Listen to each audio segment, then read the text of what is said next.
Welcome to the Computer Chronicles. I'm Stuart Chaffee, and this is Gary Kildall.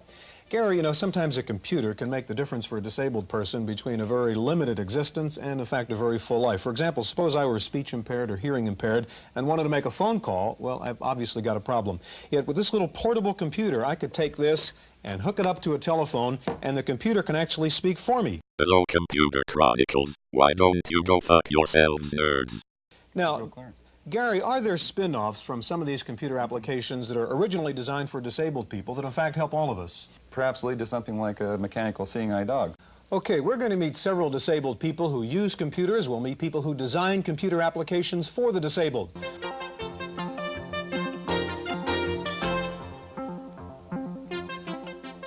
Joining us now is Peggy Barker. Peggy is a rehabilitation engineer with the Children's Hospital at Stanford.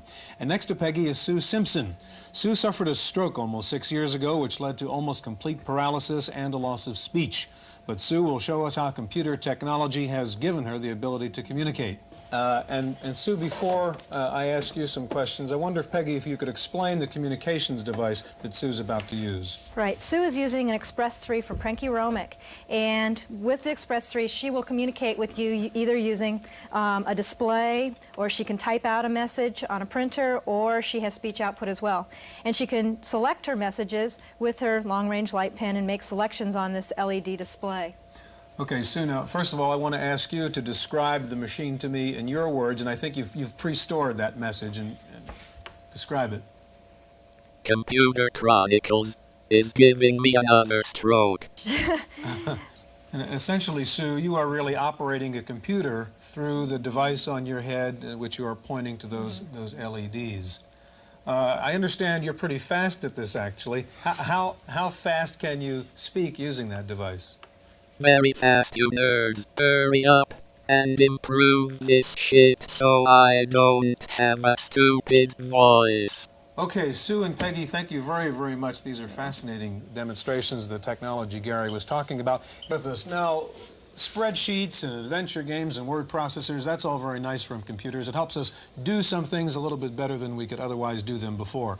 But the kinds of applications we've been talking about on this program enable some people to do things they simply couldn't do without computer technology.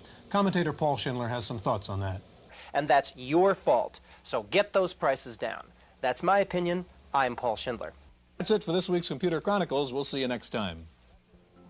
The Computer Chronicles was brought to you in part by McGraw-Hill, publishers of Popular Computing, the magazine that gives readers an understanding of the technology and applications of microcomputers and software in office, home, and classroom.